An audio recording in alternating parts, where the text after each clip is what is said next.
ससुराल में पहली सुबह। बर्तन गिरने की आवाज़ से शिखा की आंख खुल गई। घड़ी देखी तो 8 बज रहे थे। वह हड़बड़ा कर उठी। उफ, मम्मी जी ने कहा था कल सुबह जल्दी उठना है, रसोई की रस्म करनी है, हलवा पूरी बनाना है, और मैं हूँ कि सोती ही रह गई। अब क्या होगा पता नहीं। मम्मी जी, डैडी जी क्या सोचेंगे? कहीं मम्मी जी गुस्सा न हो जाएं। हे भगवान! उसे रोना आ रहा था। ससुराल और सास नाम का हवा उसे बुरी तरह डरा रहा था। कहा था दादी ने, ससुराल है, जरा संभल कर रहना, किसी को कुछ कहने का मौका न देना, नहीं तो सारी उम्र ताने सुनने पड़ेंगे। सुबह सुबह उठ जाना, नहा धोकर साड़ी पहनकर तैयार हो जाना, अपने सास ससुर के पांव छूकर उनसे आशीर्वाद लेना। कोई भी ऐसा काम न करना जिससे तुम्हें या तुम्हारे माँ पापा को कोई उल्टा सीधा बोले। शिखा के मन में एक के बाद एक दादी की बातें गूंजने लगी थीं।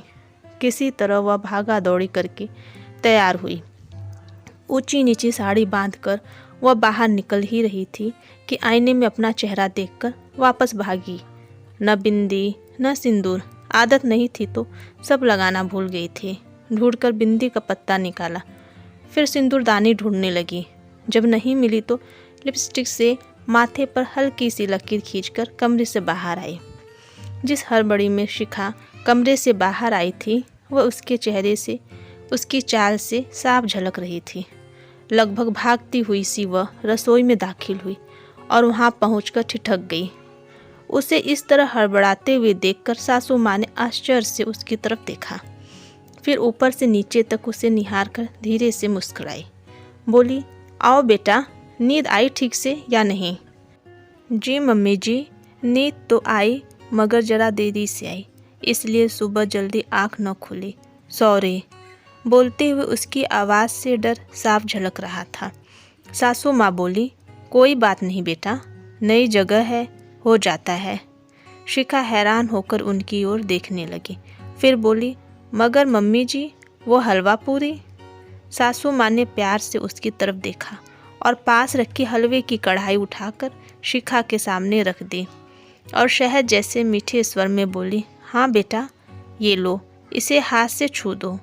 शिखा ने प्रश्न भरी निगाहों से उनकी ओर देखा।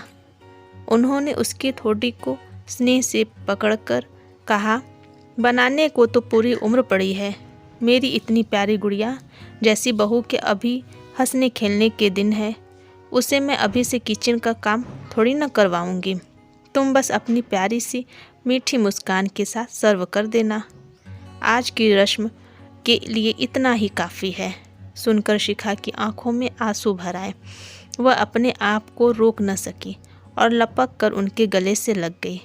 उसके रूधे हुए गले से सिर्फ एक ही शब्द निकला, माँ।